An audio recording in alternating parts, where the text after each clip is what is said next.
Hey there everybody, and welcome back to Sasquatch Speaks. This is Sasquatch, otherwise known as Gavisas, welcoming you all once again to this dark little corner of the internet, which is oh so affectionately referred to as our own. As you may be able to determine from the title, which you may or may not have actually read before clicking on this video, hopefully you did, because people had told me that they wanted to see titles. This will not be a normal video. This will not be just a random rant. Well, I guess it is kind of, because I did write all of this before, but I digress.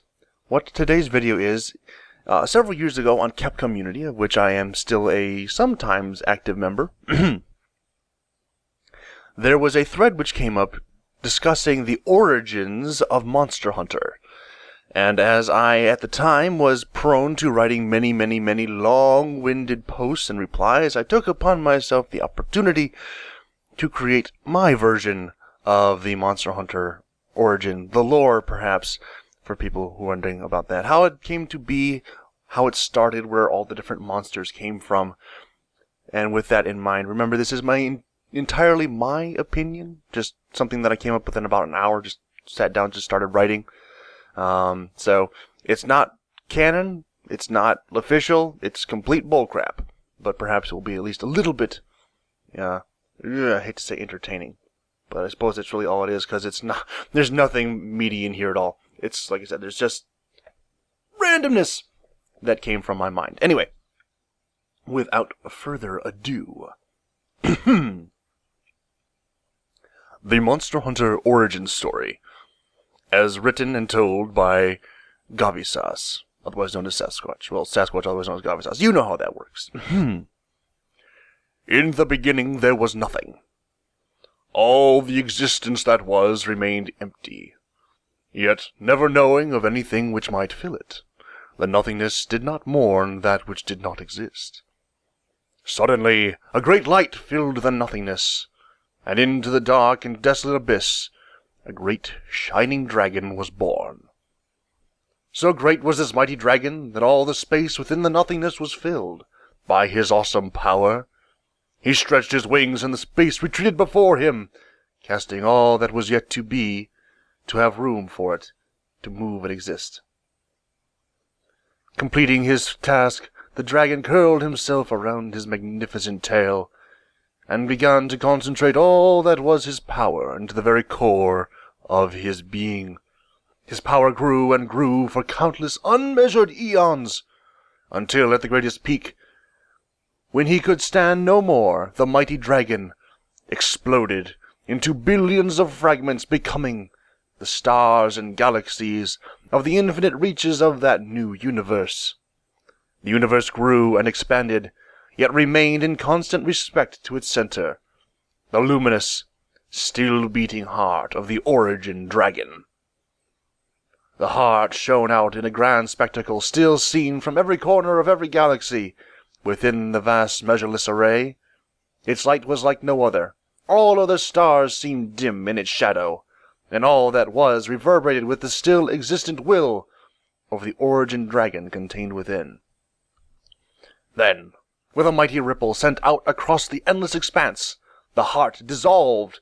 It broke down in loneliness into a bright, shining river of floating lights, which began an inexorable trek across the limitless expanse of galaxies and star systems. Its mighty course flowed on and on across the cosmos, until at last it was interdicted by a giant planet, a fearsome and mighty world, grown majestic in every way since the earliest days of its creation. Intersecting with the planet, the flow of the river stopped, and in speed unseen throughout the ages it coalesced in grand spectacle into a bright, shining ring, which encompassed the entire planet.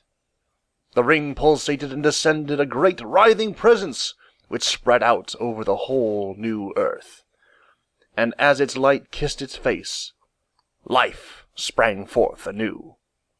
Wherever the lights touched, a new creature was called forth from the nothingness, and took their rightful places. From the land, ferocious beasts grew and claimed all that lay before them, daring and challenging any which might oppose. From the sea's mammoth leviathan, every bit as fearsome as the waves and currents of the sea, they inhabited, and from the skies rose legions and great flocks of wyverns, powerful and agile, performing an endless dance in the air, in defiance of all those below. To each of the beasts were given command of the elements of that world, so that it might be made to bend to their will, and fulfill their every need. But to the greatest and the strongest monsters were given command of the greatest element of all, the more powerful dragon element. So powerful was this element that with a single spray of its awesome might, all other monsters bowed down before it, and paid heed and tribute to these greatest of all beings. Thus were born the Elder Dragons, the supreme rulers of all that was. For a time there was harmony. Each beast paid its due attention to respect its fellow monster, for fear that in upsetting the balance one might incur the wrath of the Elder Dragons. But, as in all things, this peace and cooperation was doomed to a sudden and violent end. Within the ranks of the beasts there rose up a mighty charismatic monster, with a jealous rage at the Elder Dragons, desirous of their superior might, and seeking to defeat them and claim for itself the dragon element. He quickly gathered a great following of lesser monsters from every corner of the globe, a massive coalition of land, water, and air, bent upon the total destruction of the Elder Dragons. But their victory was not to be. Even as they charged en masse upon their powerful rulers, they were cut down wholesale in an explosive maelstrom of unbridled dragon's power. Seeing that their plot was undone, the greatest monsters from the air and sea, together with the jealous instigator from the land, withdrew from the battle, leaving all their hapless troops to take the brunt of the Elder Dragon's fury. They fled until they found a secluded cave wherein they might recover their strength, and planned the launch of some other attack. Many thoughts were had, but their renewed fear of the Elder Dragons had made them reluctant to risk open conflict again. Their situation seemed hopeless, until the greatest wyvern, a crafty and vicious old bird, came up with a grand scheme to top all others.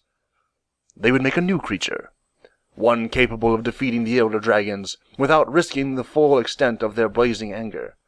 From each of the three came land and water and thunder, each element striking the others, and in turn being struck until a great reaction came forth. A new life, strong and smart, yet small and unassuming. The perfect creature to destroy the wielders of the sacred dragon element. They called it man. The creatures were unaware, however, of a small feline, a member of the smallest and least of all land creatures. This feline was not a part of their evil plot, nor were any of his kind. Rather, they had been shunned as being too weak to be of any use. Quickly he raced to the elders and told them of what he had seen. At first they were skeptical, but as the concept of man was explained, they became alarmed, and combining their own command of the elements with their mighty dragon element, they created a second new race in order to combat man. Once the smoke settled, the race of Wyverians was born. Leaving their new creation in the care of a few of their weaker and wounded members, they rushed to the site of the humans, ready to break down first the traitorous monsters with their conspirators with them. But arriving, they were shocked to find the conspirators already dead, slain by the humans they had created. In their haste to create a creature capable of defeating the Elder Dragons, they had forgotten two very important things. The first was that giving them the strength to defeat the as yet undefeatable Elders, they had also made man strong enough to dispatch each of the lesser monsters as well. The second mistake they had made was in not making man capable of communicating with them.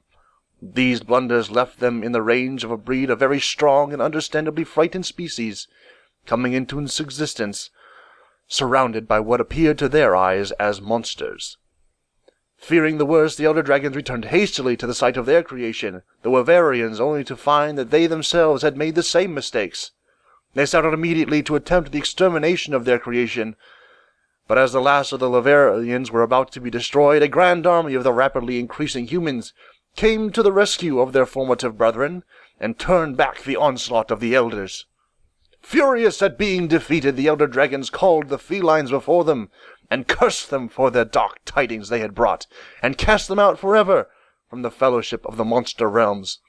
Finding no refuge on their own, but being fair of form to the human intellect, the felines quickly joined forces with them and their Wyverian allies against both the Elder Dragons and the lesser beasts throughout the world.